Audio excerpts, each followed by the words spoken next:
Capítulo 3. A Grand Trunk Road é uma antiga rota de comércio entre emirados, reinos e impérios, por onde trafegam coloridos caminhões típicos do Paquistão. Foi construída por ordem de um Pashtun, Sher Khan, o Rei Leão. Dizem que ele ganhou esse apelido depois de matar um leão de verdade com as próprias mãos na floresta de Bihar. O trecho de estrada até o Vale do Swat é recortado por túneis longos e escuros que perfuram as montanhas abrindo o caminho. Curvas sinuosas comprimem-se entre o vale profundo, tão profundo quanto um abismo, e enormes penhascos de rochas escarpadas. Dizem que nessa faixa espremida aconteceram mais batalhas que em qualquer outra parte do mundo. Os Pashtuns teriam conseguido expulsar seus inimigos em todas elas. Por isso, deram a essas terras o apelido de Cemitério dos Impérios. No alto das montanhas e para lá das curvas, onde a estrada encontra a nascente do rio e o ar é mais fresco, fica a cidade onde Malala nasceu. Chama-se Mingora e é a maior do Vale do Swat. Quando nos aproximávamos da chegada, soldados nos pararam. Eles controlam a entrada e há muitos deles nas ruas, atrás de barricadas de sacos de areia, no alto de torres de vigilância e em tanques, como numa zona de guerra. Esperei em uma tenda enquanto Ejaz mostrava ao militar a carta do comando do exército que nos autorizava a entrar no vale. O sol forte fazia o posto parecer um acampamento beduíno no Saara. "Siga", disse o soldado sisudo, mas avisou: "Não saia da área de cerco do exército, é muito perigoso." Sana nos esperava no centro da cidade, onde coloridos riquixás, carros de boi de rodas rangentes e pastores de ovelhas dividem o espaço com os carros. Ele vive em Kanju, do outro lado do rio Swat. Fica fora do cerco do exército, onde eu não poderia ir. Mas como eu disse antes, os jornalistas, assim como as crianças, adoram fazer o que não podem, então seguimos em frente. Era fim de tarde e logo o vale foi engolido pela sombra do pico de Falakzayir. Pode ser visto de qualquer ponto, tem o topo nevado o ano inteiro e 6.257 metros em direção ao céu mais azul que eu já vi. Na beira do rio Swat, moradores aproveitavam os últimos raios de sol para coletar pedras para construir suas casas. Assim são feitas as moradias do vale, com pedras de rios equilibradas umas sobre as outras, como há milênios. Eu observava distraída a linda paisagem ao atravessarmos a ponte até que o carro parou. Um soldado armado lançou holofotes em minha direção, aproximando o rosto até bater com o capacete na janela. O clima havia esfriado lá fora e seu bafo quente desenhava nuvens de vapor no vidro. Beduíno, povo árabe que vive no deserto. Saara, conhecido como o Grande Deserto, com 9,4 milhões de quilômetros quadrados, quase o tamanho da China ou dos Estados Unidos. Cobre do norte da África até o Oriente Médio. Suas dunas chegam a ter 180 metros de altura. Rickshaw, pequeno veículo de 2 ou 3 rodas puxado por um homem a pé ou de bicicleta, muito comum no Oriente para o transporte de pessoas. Sentada no banco de trás, eu vestia um shalwar kameez e tinha o rosto coberto por um longo véu que deixava só meus olhos de fora. É assim que se vestem as mulheres no Vale do Swat. Elas nunca mostram o rosto nas ruas, você sabia? Faz parte da cultura local. Os guardas acharam que eu era uma delas e nos deixaram seguir. Estacionamos o carro na frente do único mercadinho com a luz acesa em todo o bairro e continuamos o caminho a pé na escuridão por estreitas vielas desenhadas pelos muros altíssimos das casas, um sinal da violência, eu pensei. O caminho lembrava um labirinto de verdade, daqueles feitos para a gente se perder e nunca mais sair. A lua ainda não tinha nascido para ajudar a iluminar os nossos passos e seguíamos Sana pelo som da sola gasta de seus sapatos arrastando no chão de terra batida. Vir aqui, vir ali, não chegava nunca. Estava tão escuro que comecei a ficar com medo. Até que Sana parou bruscamente. Chegamos, é aqui. Eu não consegui enxergar nem mesmo o rosto dele. Quando meus olhos se acostumaram com a escuridão, a silhueta de uma ruína se desenhou devagar na penumbra. Esta é a minha casa, foi bombardeada na última batalha do SWAT. Bombardeada? Aquela era a casa onde eu ficaria hospedada. Por que bombardeada? Perguntei. Shalwar kameez, conjunto de calça e túnica bem largas e de tecido leve para espantar o calor. É a roupa típica do vale para homens e mulheres. Porque meu irmão é um talibã, ele respondeu. Um o quê? Eu devo ter ficado tão branca que meu rosto se iluminou no negrume da noite. Ao ver o meu espanto, Sana soltou uma ruidosa gargalhada. Não se preocupe, ele foi preso pelos militares. Vamos, depois explico. Caminhamos por mais 50 metros na direção de um beco sem saída e entramos à direita por uma portinhola. Ali ficava uma uterá.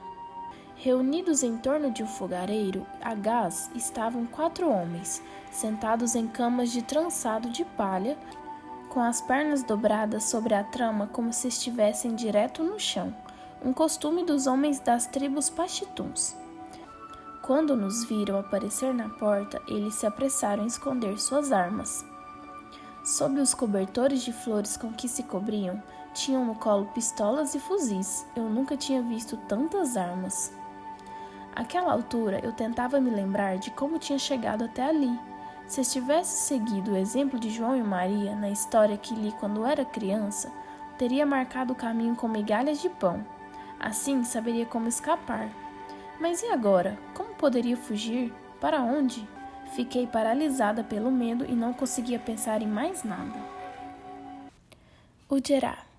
Casa de homens usada para encontros políticos, reuniões de trabalho e pequenas celebrações, longe das mulheres que, de acordo com o costume paxitum, nunca podem ser vistas por estranhos. Estava tão nervosa que nem prestei muita atenção quando Sana explicou que os homens eram lashkars, moradores que haviam formado uma milícia armada para salvaguardar o vilarejo dos perigos. O chefe do grupo era o professor Hanif e ele estava marcado para morrer. Havia 3 meses, recebeu uma ameaça. Deveria deixar o vale dentro de 24 horas.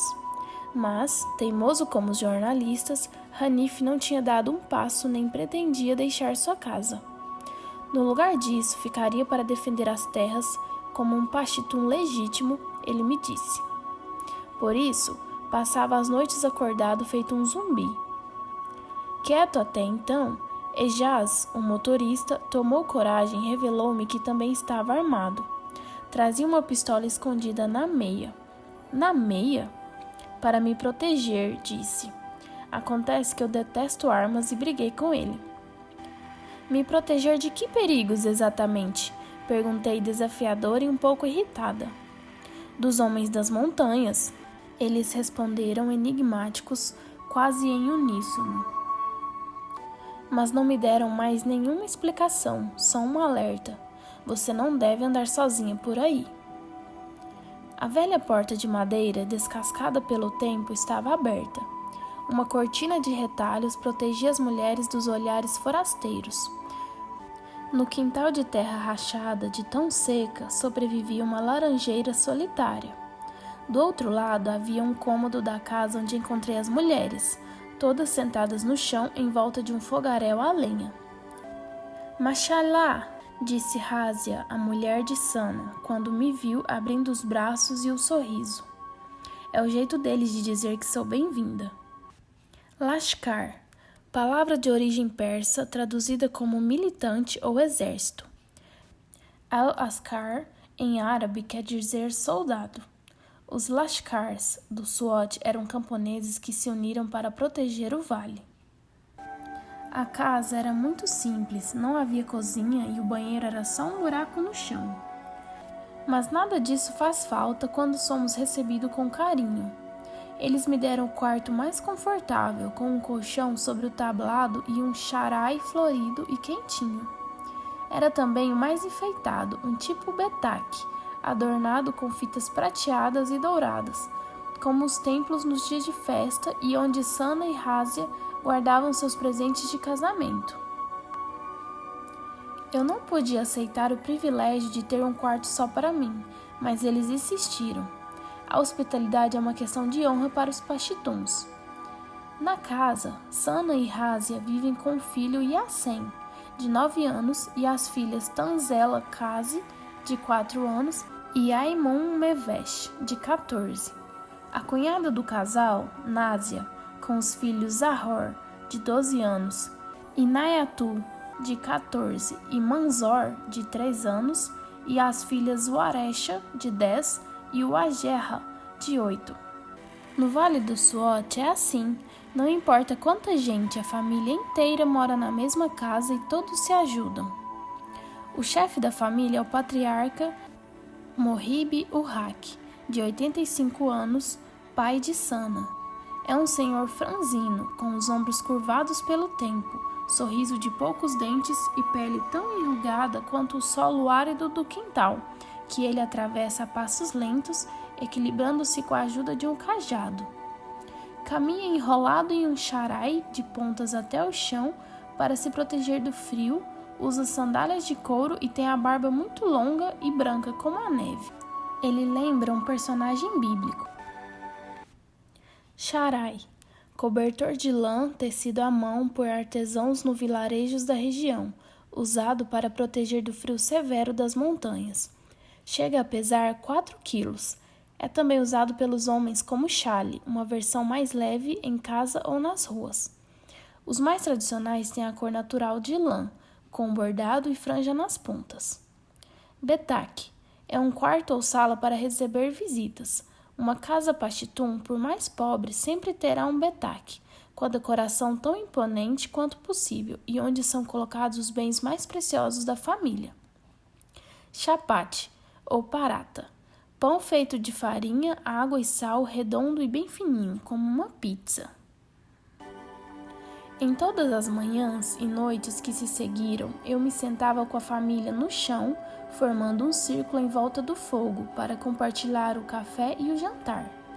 Eles eram muito pobres, mas comida não podia faltar. Receber bem o visitante faz parte da tradição paxitun e compartilhar as refeições é um momento de grande importância. Do fogareiro saíam os chapatis bem quentinhos, usado como um prato para servir a comida, que pegávamos com nacos tirados das beiradas, como colher. É assim que comem os paxituns tradicionais, com as mãos. Ficávamos ali por horas, enquanto a fuligem escurecia as paredes e intoxicava o ar. Então o velho Mohib começava a contar histórias. Os paxituns são grandes contadores de histórias. Embora fosse um homem franzino, a sabedoria acumulada durante a vida o transformava em um gigante.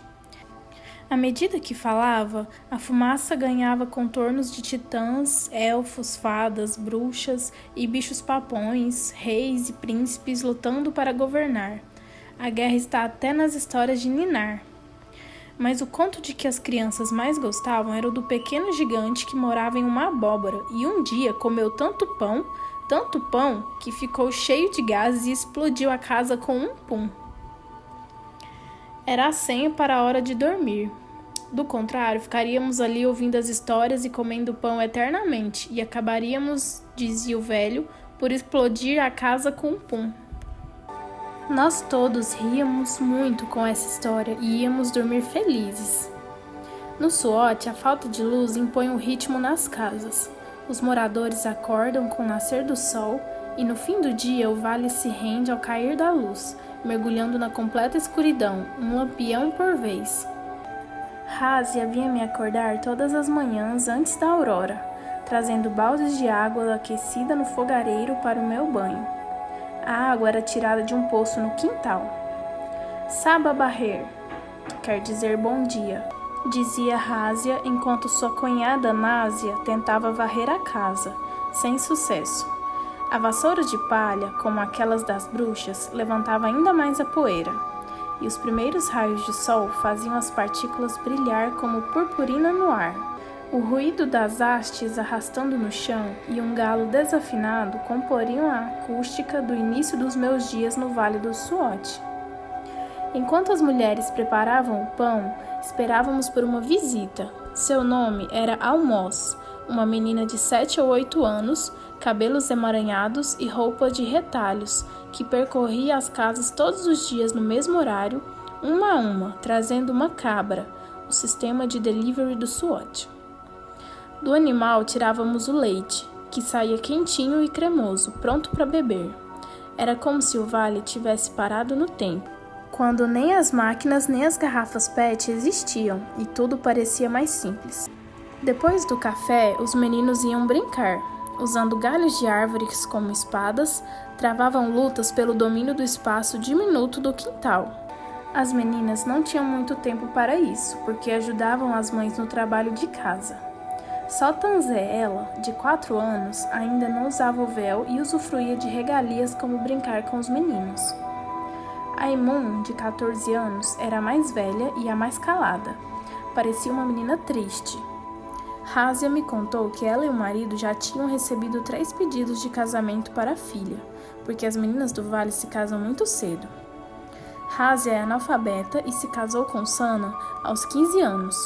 Mas Aimun não queria se casar jovem, como a mãe. Assim como Malala, ela queria ir para a escola